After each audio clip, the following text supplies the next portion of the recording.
Hey Coffman, we're back with the Principal's Corner, and we're doing a Principal's Corner on the new exam schedule. So, Mr. Ulring, what has changed? Well, several things have changed with the exams. We have gone from 4 days to 3 days. On the first day, we have 3 exams, so that's a pretty big shift.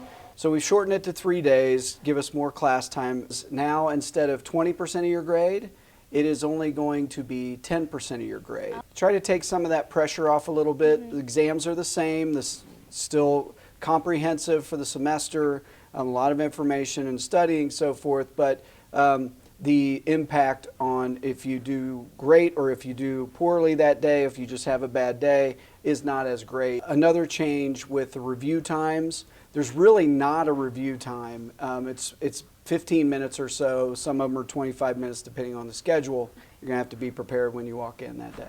Great, and so let's say on Wednesday I have a first period exam and a third period exam. Do I have to stay for a second or can I leave? That's a great question. If you have a first period exam and a second period exam, you could leave after your second period exam if you have a way home. Or if you have a second and third period exam, you could come in late with a note. Again, all this with parent permission.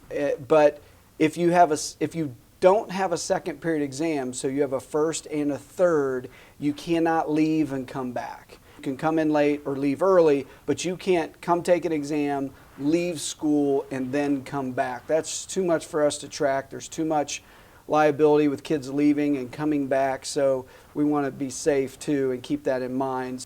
So Wednesday is kind of a regular school day because it starts and ends at the exact same time. So say I have an exam on Thursday and I have a fifth period exam. Do I have to stay for lunch or can I leave? You do not have to stay for lunch on Thursday or Friday if you have a way home. So after your exams, you can be done and you can leave, but you have to provide your own transportation. Reason we're having lunch on those days is because the buses can't be here until that 1:18 time. Okay. For us to get the buses earlier, it was going to cost over $6,000. If we're going to be here till 1:18, then we need to have lunch. Yeah. And so that was the best way we could do it, going from 4 days to 3 days. The part of it is exams are changing in colleges a little bit, and we're looking at those different things. And the other part is that's 8 days in a school year of exams. And so trying to save some days of class times. And, you know, there's always change, and we try to make them better and work for kids. But hopefully with all these changes, the 10% is a really good thing for kids. And I know the staff working with them, they liked it as well. Because it can be very impactful on one day if you have a bad day on one big test. And that's not the intent. The intent is to gauge what kids are learning, and hopefully we get better as teachers by seeing how kids perform at the end of the semester. So, well, thank you very much You're for all welcome. your help. Thank you, Hannah.